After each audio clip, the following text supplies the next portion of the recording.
El 12 de octubre de 1916, Hipólito Yrigoyen marcha hacia la Casa Rosada, acompañado por una multitud de seguidores. Los caballos del carruaje que transporta al líder son liberados por los manifestantes para poder llevar ellos mismos al primer mandatario elegido libremente por el pueblo. Después de 25 años de lucha y revoluciones, la Unión Cívica Radical finalmente llega al poder.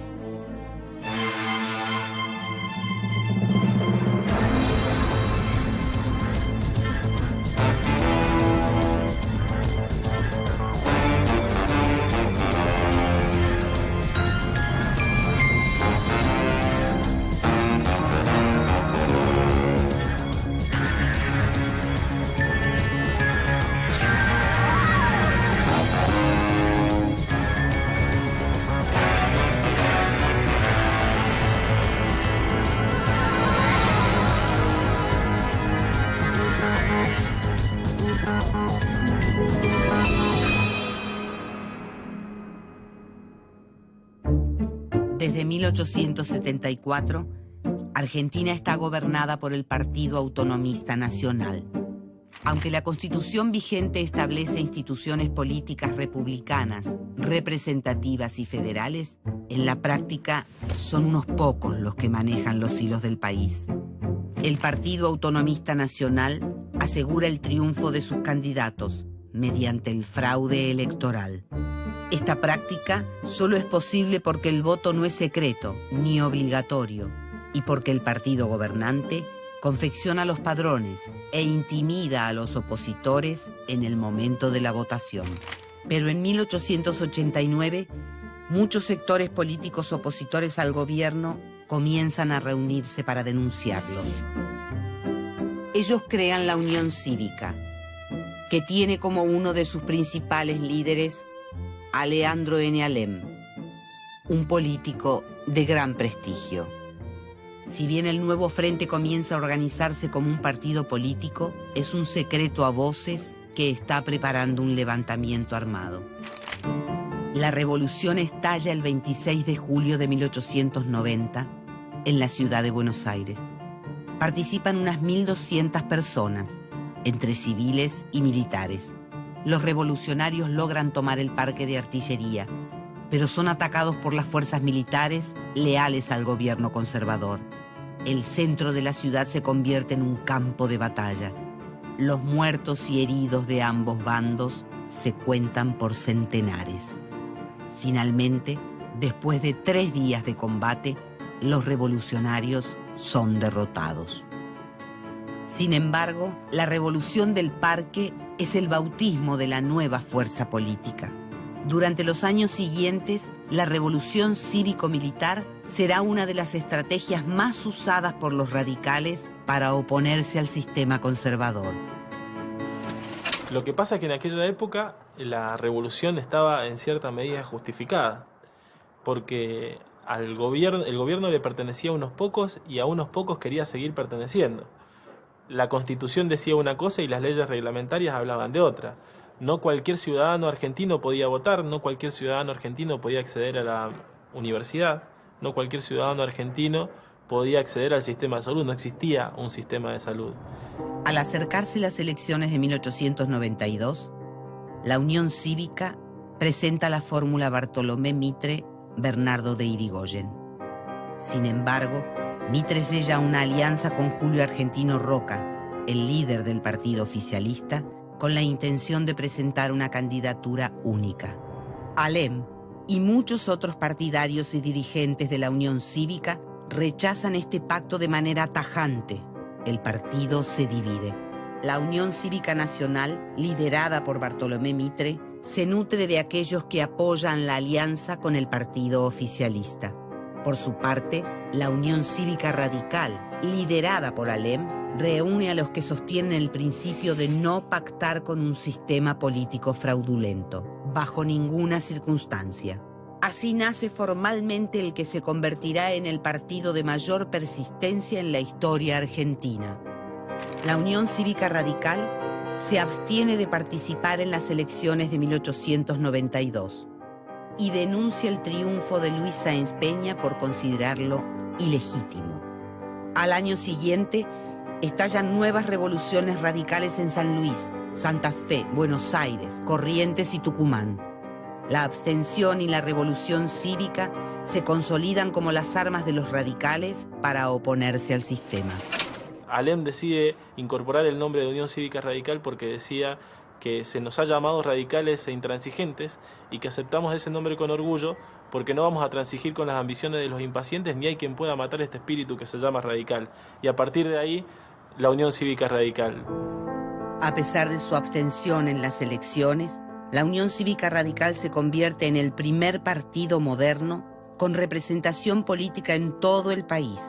Sus seguidores provienen de todos los sectores sociales. Leandro Alem sigue siendo el presidente del partido y su máxima figura. 3 ideas fundamentales se desprenden de su pensamiento: la necesidad de descentralizar y limitar el poder del Estado, el sufragio universal como medio para moralizar la política y la creación de partidos políticos que representen a la nación. Pero otros 2 políticos comienzan a disputar el liderazgo de Alem.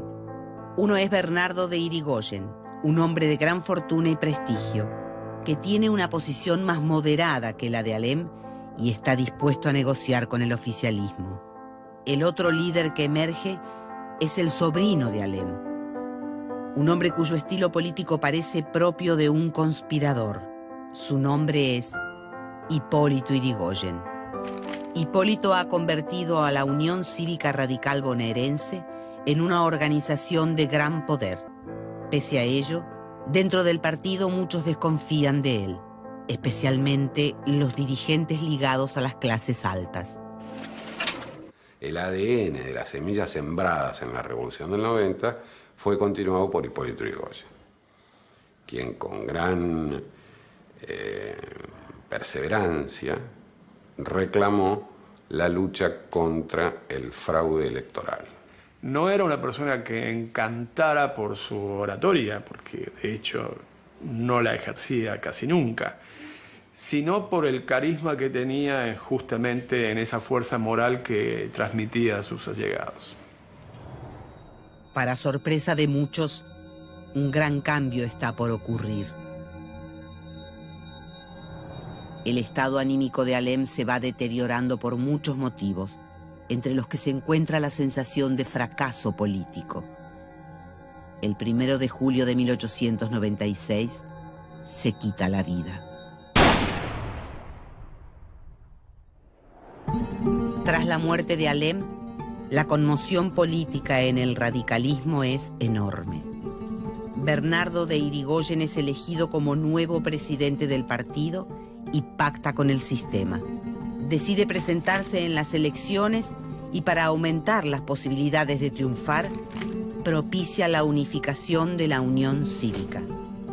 Pero Hipólito Yrigoyen rechaza el acuerdo y disuelve la Unión Cívica Radical bonaerense, recluyéndose en el campo. El radicalismo se debilita. Está a punto de disolverse. El radicalismo había nacido como partido de principios.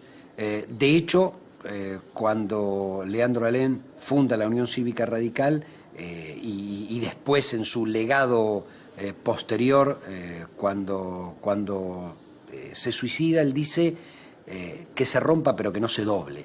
Esto significaba que se podía esperar cualquier cosa menos la claudicación ética. En 1903, el radicalismo comienza a reunir sus fuerzas dispersas. 2 años más tarde, Hipólito Yrigoyen vuelve a la carga e impulsa nuevos levantamientos revolucionarios, pero son sofocados por un ejército que se ha profesionalizado y despolitizado. A partir de entonces, los radicales abandonan la lucha armada y despliegan comités en todo el territorio nacional con el objetivo de impugnar el sistema político en forma permanente. En estos años, la figura de Yrigoyen se hace cada vez más popular. Su doctrina política se apoya en 2 pilares: el régimen y la causa. El régimen es el sistema político corrupto que obliga a los hombres a vender su voto. La causa es el pueblo, es el radicalismo, es la nación que incluye a todas las clases sociales. En consecuencia, los enemigos de la causa son los enemigos de la nación. Gracias a la amplitud de esta doctrina, cada vez son más los seguidores de Hipólito Yrigoyen, y la Unión Cívica Radical se convierte en el primer partido de masas de la Argentina. Yrigoyen, en todo caso, planteaba una cuestión táctica que sí tenía en cuenta que en algún momento iba a tener que sentarse a negociar de alguna manera la salida política con el régimen conservador, pero sin ceder en absoluto en lo que para él era fundamental, que era lograr el sufragio universal. Y lo logró. En 1911 se produce un cambio fundamental en el sistema político. Un cambio que posibilitará que la Unión Cívica Radical se presente a elecciones nacionales y provinciales después de años de revoluciones y abstención. Mediante una ley que lleva su nombre, el presidente Roque Sáenz Peña establece el voto secreto, obligatorio y universal para todos los hombres. Entre 1912 y 1916, el radicalismo obtiene la gobernación de varias provincias y suma una importante cantidad de diputados nacionales. Se inicia una nueva etapa, la del radicalismo como una opción de gobierno. Es el acceso al poder o la llegada al poder de los hijos de los inmigrantes, de la clase media porteña y también de lo que la oligarquía llamaba la chusma, es decir, de aquellos que vivían en los conventillos y que representaban los sectores más bajos de la Argentina. De la mano de los triunfos electorales, crecen las expectativas del radicalismo para la elección presidencial. La candidatura de Hipólito Yrigoyen es indiscutida. El radicalismo se impone como lo nuevo. Es el único partido organizado a nivel nacional y busca incorporar a todas las clases sociales. A lo largo del país, los caudillos y los comités radicales forman parte de la vida cotidiana de los barrios. Organizan bailes de carnaval, centros de salud, de asistencia jurídica, bibliotecas e incluso venden alimentos a precios económicos. Alrededor de estas prácticas y de las ideas de Alem e Yrigoyen se va constituyendo la identidad radical como una religión cívica. No eran estos tiempos donde existe internet, donde existe la televisión al instante, ¿no? Eran tiempos en los cuales la política se hacía de a pie, en reuniones que se hacían en distintos lugares de la extensísima geografía de la Argentina. En ese sentido, Hipólito Yrigoyen fue un verdadero genio, ¿no? Él entendía que el éxito se debía garantizar a través de la constitución de comités en todo el país. ¿Para qué? Para que el proyecto nacional pueda ser nutrido de las bases populares y que las bases populares puedan nutrir al proyecto nacional de nuevos conceptos. Entonces se dedicó a recorrer el país, lo hacía con sus propios recursos, mantenía y compró de hecho muchos terrenos en donde se construyeron comités con su propio salario. El 2 de abril de 1916, por primera vez, el pueblo consigue expresarse libremente en una elección presidencial. La fórmula de la Unión Cívica Radical, Hipólito Yrigoyen, Pelagio Luna, se impone sobre la del Partido Conservador. Después de 25 años de revoluciones y denuncia constante del sistema político, el radicalismo tiene que aprender a gobernar. Hipólito Yrigoyen ejerce la presidencia con un estilo nuevo. Amplios sectores sociales sienten que son escuchados y que alguien vela por sus intereses. Yrigoyen recibe a cientos de personas que le piden trabajo y muchas de ellas lo consiguen gracias a la gestión del presidente. También recibe a delegaciones obreras sindicalistas y actúa como mediador en